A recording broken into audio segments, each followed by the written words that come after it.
Hello everyone, welcome you to YouTube school. আজকে আমরা একটি নতুন কোর্স শুরু করতে যাচ্ছি।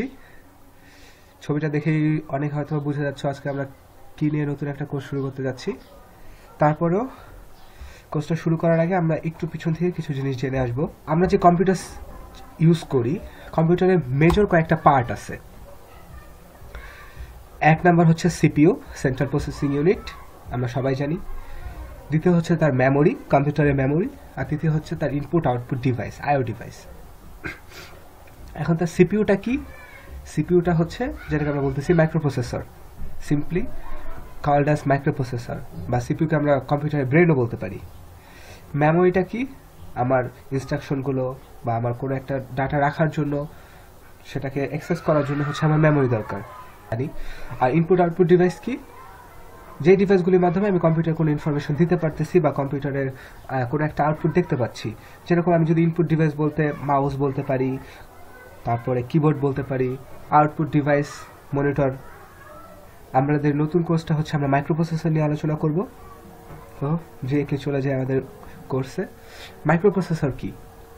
মাইক্রোপ্রসেসর হচ্ছে, আমরা বললাম যে সিপিইউটাকেই আমরা সিম্পলি বলতেছি মাইক্রোপ্রসেসর, যেটা হচ্ছে কম্পিউটারের ব্রেন। মাইক্রোপ্রসেসর হচ্ছে এমন একটা চিপ যেখানে হচ্ছে সিপিইউর ফাংশনগুলো থাকে। সবগুলো ফাংশন আমি ইন্টিগ্রেটেড একটা সার্কিটের মধ্যে রাখতেছি, সেটাকে আমি বলতেছি মাইক্রোপ্রসেসর। আমার microprocessor, memory, input output device, এগুলো মিলে যে কম্পিউটারটা হচ্ছে সেটাকে আমরা বলতেছি মাইক্রো কম্পিউটার। সো আমরা বুঝতে পারছি মাইক্রোপ্রসেসর কাকে বলছি আর মাইক্রো কম্পিউটার কাকে বলতেছি। আচ্ছা, কম্পিউটারে কয় ধরনের মেমোরি থাকে? কম্পিউটার হচ্ছে দুই ধরনের মেমোরি থাকে, র্যাম আর হচ্ছে রোম।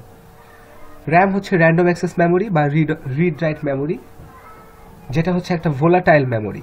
আর রম কি? রম হচ্ছে রিড অনলি মেমোরি, যেটা হচ্ছে নন ভোলাটাইল মেমোরি। আচ্ছা, যদি আমরা একটু সহজ করে বলি, র্যাম হচ্ছে এমন একটা মেমোরি যেখানে আমি যদি কোনো কিছু সেভ করি, আমার কম্পিউটার পাওয়ার অফ করার সাথে সাথে সেটা সব মুছে যাবে, ভোলাটাইল, ভুলে যাবে সে। আর রম হচ্ছে এমন এক ধরনের মেমোরি যেখানে হচ্ছে আমার কম্পিউটারের ডাটাগুলো স্টোর থাকবে। আমি যদি কম্পিউটারে পাওয়ার অফও করে দেই, আমার ইনস্ট্রাকশনগুলো, আমার ডেটাগুলো লস্ট হবে না। সেটাই আমি বলতেছি, the information in ROM is permanent and not lost when the power is turned off. এটা হচ্ছে নন ভোলাটাইল, যেটা ভুলে যাবে না। এখন আমরা আবার আমাদের মাইক্রোপ্রসেসরে ফিরে যাই।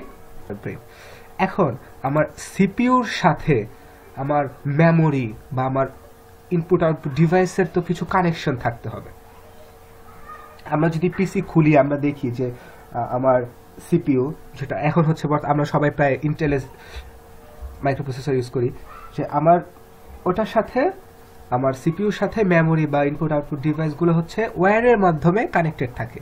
যে আমরা দেখি the CPU is connected with to memory and IO devices through a strip of wire, যেটাকে আমরা বলতেছি বাস। এমনি বাস আমাদের কি করে, আমরা বাস হচ্ছে চলাফেরার জন্য, এক জায়গা থেকে আরেক জায়গায় যাওয়ার জন্য ইউজ করি।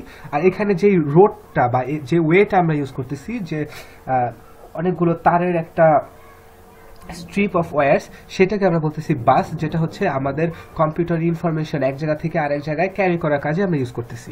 তো কয় ধরনের বাস আমাদের আছে? টোটাল 3 ধরনের বাস।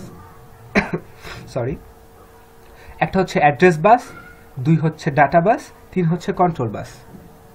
3 ধরনের বাস আছে। তো স্ক্রিনে আপনারা দেখতে পাচ্ছেন যে 3 ধরনের বাসের কথা বলা হয়েছে। তো অ্যাড্রেস বাস কোনগুলো?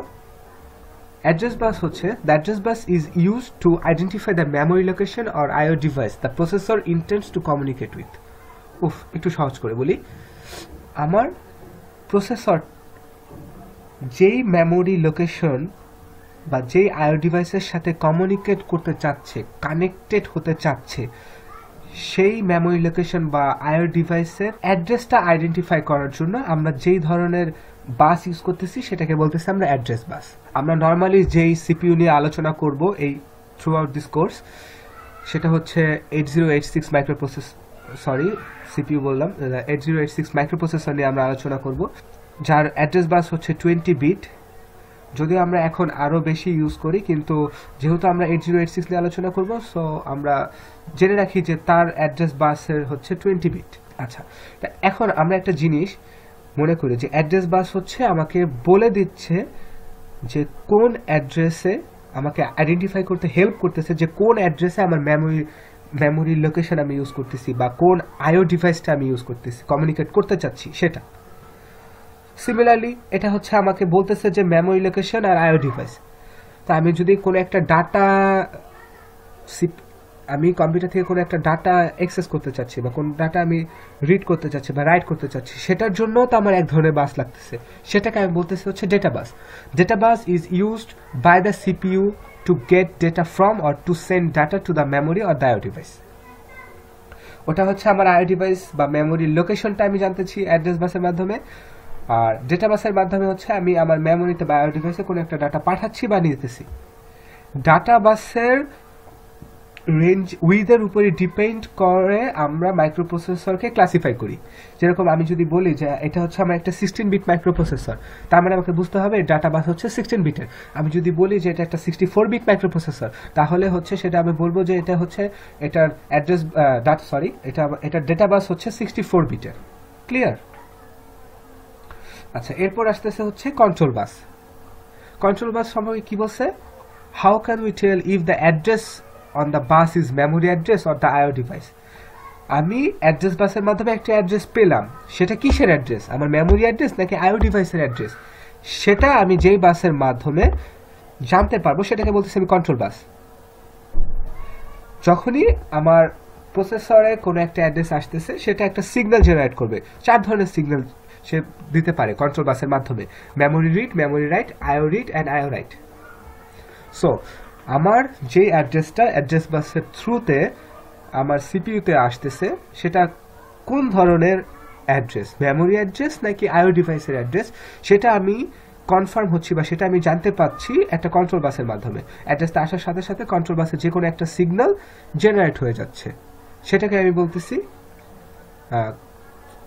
4 ধরনের সিগন্যাল জেনারেট হতে পারে: memory read, memory write, IO read, আইও রাইট, 4 ধরনের, যেটা হচ্ছে আমার থ্রু কন্ট্রোল বাস।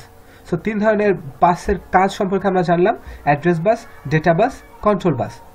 অ্যাড্রেস বাস আমার 8086 এ হচ্ছে 20 বিটের আর ডেটা বাস হচ্ছে 16 বিটের। এখন আমরা যেই মাইক্রোপ্রসেসর বা সিপিইউ ইউজ করতেছি সেগুলো আরও বেশি 64 বিটের। এই 3 ধরনের বাসের মধ্যে অ্যাড্রেস বাস আর কন্ট্রোল বাস হচ্ছে ইউনিডিরেকশনাল আর ডেটা বাস হচ্ছে বাইডিরেকশনাল। কেন? ডেটা বাসের মাধ্যমে আমরা একটা ডাটা মেমোরি থেকে নিতে পারতেছি বা মেমোরিতে সেন্ড করতে পারতেছি। To get data from or to send data to the memory or IO device. So এটা হচ্ছে বাই ডিরেকশনাল, এটা দুই দিকেই যাচ্ছে। কিন্তু অ্যাড্রেস বাসে কি করতেছে, আমার মেমোরি লোকেশনটা বা আইও ডিভাইস থেকে যেই অ্যাড্রেসটা আসতেছে সেটা শুধু নিয়ে আসতেছে, ওয়ান ওয়ে কমিউনিকেশন। কন্ট্রোল বাসও সেম, যে কোন ধরনের অ্যাড্রেস, কোথাকার অ্যাড্রেস আসছে সেটা আমাকে বলে দিয়ে একটা সিগন্যাল জেনারেট করতেছে, ওয়ান ওয়ে কমিউনিকেশন। কিন্তু ডেটা বাসে হচ্ছে টু ওয়ে কমিউনিকেশন। সে কারণে সেটাকে আমরা বলতেছি হচ্ছে বাই ডিরেকশনাল, আর বাকি দুটো হচ্ছে ইউনিডিরেকশনাল। ওকে, আচ্ছা, আমরা এই ছবিটা দেখলে আরো ক্লিয়ার হব বাস সম্পর্কে। মনে করি এটা আমাদের সিপিইউর সাথে অ্যাড্রেস বাসটা এইভাবে connected. RAM, ROM, printer, disk, monitor সব হচ্ছে ওয়ান ওয়ে, একদিকে যাচ্ছে, তাদের অ্যাড্রেসটা হচ্ছে সিপিইউতে পাঠাচ্ছে। ডেটা বাস কি করতেছে, ডেটা বাস র্যাম থেকে ডেটা নিচ্ছে আবার দিচ্ছে, রম থেকে সে ডাটা নিচ্ছে, প্রিন্টারে সে ডেটা দিচ্ছে, ডিস্কে সে রাইট করতে পারতেছে, রিড করতে পারতেছে, মনিটরে সে ডেটা পাঠাচ্ছে, কিবোর্ড থেকে সে নিচ্ছে। সো এটা ডেটা বাস হচ্ছে 2 ধরনের কমিউনিকেশনে ইউজ হচ্ছে, আর কন্ট্রোল বাস হচ্ছে প্রত্যেকটা থেকে কন্ট্রোল নিচ্ছে, RAM, ROM, printer, one way. So আমরা এখান থেকে ইউনিডিরেকশন আর বাইডিরেকশনাল ব্যাপারটা আরো ক্লিয়ার হয়ে গেল। ওকে, বাসের পরে এখন হচ্ছে আমরা সিপিইউর মধ্যে কি কি আছে এরকম কিছু জিনিস নিয়ে আলোচনা করব। সিপিইউর মধ্যে সিপিইউ আসলে আমরা কয় ধরনের কাজ ইউজ করতেছি। একটা হচ্ছে আমার মেমোরিতে যে প্রোগ্রাম ইনস্ট্রাকশনগুলো আছে সেগুলো ফেচ করার কাজে ইউজ করি, আর পরবর্তী হচ্ছে সেগুলোকে আমাদের এক্সিকিউট করতে হবে। The function of the CPU to fetch the program instruction from the memory and execute them. So সিপিইউর মধ্যে কিছু অবশ্য জিনিস আছে, সেগুলো আমরা একটু দেখে নেই। সিপিইউর মধ্যে কি কি থাকবে? সিপিইউর মধ্যে হচ্ছে রেজিস্টার থাকে, অ্যারিথমেটিক অ্যান্ড লজিক ইউনিট থাকে, ইনস্ট্রাকশন পয়েন্টার থাকে, আর হচ্ছে ইনস্ট্রাকশন ডিকোডার থাকে। এগুলোর কাজ কি? রেজিস্টারকে কিছু সংখ্যক রেজিস্টার থাকে আমার প্রসেসরের মধ্যে, যেটার কাজ হচ্ছে আমরা টেম্পোরারি কিছু ইনফরমেশন যদি আমার স্টোর করার থাকে সেটা হচ্ছে আমরা রেজিস্টারের মাধ্যমে করতে পারি। আমাদের 8086 মাইক্রোপ্রসেসরের রেজিস্টারগুলো হচ্ছে 16 বিটের, কিন্তু বর্তমানে যে মাইক্রোপ্রসেসরগুলো আছে সেগুলো রেজিস্টারগুলো হচ্ছে 64 বিটেরও। কিন্তু আমরা আমাদের এই কোর্সে আমরা 16 বিট রেজিস্টারগুলো নিয়েই কথা বলবো। আচ্ছা, এছাড়া কি কি থাকে? অ্যারিথমেটিক অ্যান্ড লজিক ইউনিট থাকে, ALU, আলো নয়, এটা হচ্ছে ALU, arithmetic and logic unit. The CPU also contains arithmetic and logic unit, যেটা হচ্ছে দুই ধরনের অপারেশন করে। আমরা বুঝতে পারতেছি অ্যারিথমেটিক অপারেশন করবে, লজিক্যাল অপারেশনগুলো করবে, সাবট্রাক্ট, অ্যাড, মাল্টিপ্লাই, ডিভাইড, এইসব অ্যারিথমেটিক অপারেশনও সে করবে, আবার লজিক্যাল অ্যান্ড অর নট এইসব ফাংশনও সে করবে। আচ্ছা, তাহলে ইনস্ট্রাকশন, এখন হচ্ছে ইনস্ট্রাকশন পয়েন্টার। ইনস্ট্রাকশন পয়েন্টার কি কাজ করতেছে? আমার পরবর্তীতে বা আমার কোন ইনস্ট্রাকশনটা এখন এক্সিকিউট হবে তার অ্যাড্রেসটা হচ্ছে ইনস্ট্রাকশন পয়েন্টার পয়েন্ট করে। আমার মেমোরিতে ইনস্ট্রাকশনগুলো 1 বাই 1 সেভ করা আছে, সো আমার মেমোরিতে কোন ইনস্ট্রাকশনটা এখন এক্সিকিউট হবে সেটা হচ্ছে আমি ইনস্ট্রাকশন পয়েন্টারের মাধ্যমে জানতে পারবো। আর ইনস্ট্রাকশন ডিকোডার কি?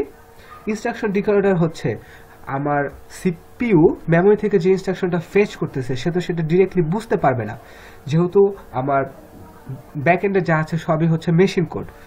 সো সেটাকে বোঝানোর জন্য যেই আমরা একটা ডিকোডার ইউজ করি, যেটা হচ্ছে আমার ফেচ করা ইনস্ট্রাকশনটাকে ইন্টারপ্রেট করতে পারে, সেটাকে আমরা বলতেছি ইনস্ট্রাকশন ডিকোডার।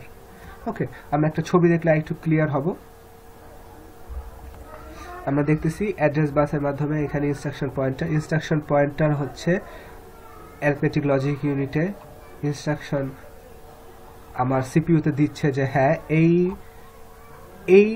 ইনস্ট্রাকশনটা এখন এক্সিকিউট হবে। ইনস্ট্রাকশন রেজিস্টার আছে, সেখানে হচ্ছে আমার ইনস্ট্রাকশন ডিকোডার থাকে, যেটা হচ্ছে ইন্টারপ্রেট করতেছে আমার ফেচকৃত ইনস্ট্রাকশনটা। আর এরকম অনেকগুলো রেজিস্টার থাকে যেটা হচ্ছে টেম্পোরারি ডাটা স্টোরের কাজে সাহায্য করে। এটা নিয়ে আমরা ডিটেলসে আরও পড়বো, জাস্ট এটুকু হচ্ছে আমাদের জেনে রাখা যে ভিতরে কি কি জিনিসগুলো আছে সিপিইউর মধ্যে। আমরা এখন মাইক্রো প্রসেসর আর মাইক্রো কন্ট্রোলারের মধ্যে কিছু পার্থক্য দেখে দিব, যাতে আমরা বুঝতে পারি যে মাইক্রো প্রসেসর কি জিনিস আর মাইক্রো কন্ট্রোলার কি জিনিস। আচ্ছা, মাইক্রো প্রসেসরটা হচ্ছে এরকম। মাইক্রো প্রসেসর, তার সাথে হচ্ছে রম থাকবে, র্যাম থাকবে, আইও ডিভাইস থাকবে। আর মাইক্রো কন্ট্রোলার হচ্ছে অল ইন ওয়ান, যেটা টোটাল নিজেই একটা সিস্টেম, এমবেডেড সিস্টেম। আমরা যদি বলি যে মাইক্রো কন্ট্রোলার হচ্ছে একটা মিনি কম্পিউটার টাইপের, যার মধ্যে তোমার মাইক্রো প্রসেসর থাকবে, যার মধ্যে র্যাম থাকবে, রোম থাকবে, সব একসাথে থাকবে। কিন্তু মাইক্রো প্রসেসর কিন্তু ওরকম না। মাইক্রো প্রসেসরের সাথে আমার র্যাম আলাদাভাবে লাগাতে হচ্ছে, রোম লাগতেছে, আমার আইও ডিভাইস পেরিফেরালসগুলো লাগতেছে। তো মেইন পার্থক্যটা কিন্তু বোঝা যাচ্ছে যে মাইক্রো প্রসেসর একা কাজ করতে পারতেছে না, তার সাথে আরো অনেক কিছু লাগতেছে। আর মাইক্রো কন্ট্রোলার হচ্ছে সে নিজে একটা এমবেডেড সিস্টেম হিসেবে কাজ করতেছে। দেখি আমরা এই যে এখানে সেটাই বলছে, it's just a processor, memory আর IO components have to be connected externally, but micro কন্ট্রোলারের ক্ষেত্রে কিন্তু এই ঝামেলাটা নেই। সেটা micro controller has the external processor along with internal memory and IO components. সেটা হচ্ছে ইন্টারনালি একটা মেমোরি আর আইও ডিভাইসেসগুলো থাকে, কম্পোনেন্টগুলো থাকে। প্রসেসর আমরা জানি যে এটা সার্কিটটা অনেক বড় হবে, কারণ বোঝা যাচ্ছে যে মেমোরি আর আইও ডিভাইস যেহেতু এটার সাথে আমি কানেক্টেড করতেছি, সো এটা বড় হবে। কিন্তু মাইক্রো কন্ট্রোলার ছোট হবে, কারণ এর মধ্যে হচ্ছে আমার মেমোরি আর আইও কম্পোনেন্টগুলো ইন্টারনালি থাকে। এটা আমরা দেখতে পাচ্ছি যে অবভিয়াসলি যেহেতু আমার পেরিফেরালসগুলো অ্যাড করতে হচ্ছে, আমার রম, র্যাম, আমার আইও ডিভাইস অ্যাড করতে হচ্ছে, অবভিয়াসলি আমার মাইক্রো প্রসেসরের কস্ট একটু বেশি হবে। সেদিক দিয়ে হচ্ছে মাইক্রো কন্ট্রোলার হচ্ছে কস্ট ইফেক্টিভ। এর আর্কিটেকচার, বিল্ট ইন আর্কিটেকচার নিয়ে বলি, আর্কিটেকচার আমরা পড়বো, এখন একটু জেনে রাখি যে মাইক্রো প্রসেসর হচ্ছে তৈরি করা হয় based on von Neumann architecture অথবা মডিফাইড যে আর্কিটেকচারটা আছে ইদানিং সেটা ইউজ করা হয়, কিন্তু মাইক্রো কন্ট্রোলার হচ্ছে হার্ভার্ড আর্কিটেকচার ইউজ করে করা হয়। তার থেকে বড় কথা হচ্ছে কোনো একটা স্পেসিফিক কাজ করার জন্য, যে আমি শুধুমাত্র ছোট মানে কোনো একটা সিস্টেমে স্পেসিফিক একটু কাজ করার জন্য আমরা যে সিস্টেমটা ইউজ করতেছি, যেটা ইউজ করবো সেটা হচ্ছে আমরা মাইক্রো কন্ট্রোলার ইউজ করবো আমরা সেই ক্ষেত্রে। আর একটা সিস্টেমকে রান করতে চাচ্ছি তখন আমরা হচ্ছে মাইক্রো প্রসেসর ইউজ করতেছি। আমরা পার্সোনাল কম্পিউটারে যদি আমরা ইউজ দেখি যে আমরা পার্সোনাল কম্পিউটারে হচ্ছে মাইক্রো প্রসেসর ইউজ করতেছি। আর ছোটোখাটো কোনো একটা কাজ, স্পেসিফিক কাজ, যেরকম হচ্ছে ওয়াশিং মেশিন হতে পারে, তারপরে হচ্ছে আমাদের মাইক্রোওয়েভ ওভেন হতে পারে, MP3 প্লেয়ারে, এগুলোর প্রসেসর থাকে, কিন্তু সেটা হচ্ছে এমবেডেড সিস্টেমে। সো সেটা হচ্ছে স্পেসিফিক কোনো একটা কাজ করতেছে। আর আমার পিসির মাইক্রোপ্রসেসর আর তার পেরিফেরালস দিয়ে তো আমরা অন্যান্য কাজও করতে পারবো। শেষ করার আগে আমরা একটু রিক্যাপ করবো যে আজকে আমরা কি কি জানলাম। আমরা জানলাম হচ্ছে কম্পিউটারের সিস্টেমের কয়েকটা পার্ট সম্পর্কে জানলাম, আমরা কম্পিউটারের মেমোরির টাইপ সম্পর্কে জানলাম, আমরা হচ্ছে সিপিইউর সাথে আইও ডিভাইস মেমোরি কিভাবে কানেক্টেড থাকে সেটা জানলাম, আর হচ্ছে আমরা মাইক্রোপ্রসেসর আর মাইক্রো কন্ট্রোলারের পার্থক্য সম্পর্কে জানলাম। Thank you. ভিডিওটি ভালো লাগলে লাইক দিবেন, শেয়ার করবেন, আর don't forget to subscribe our channel YouTube school. By.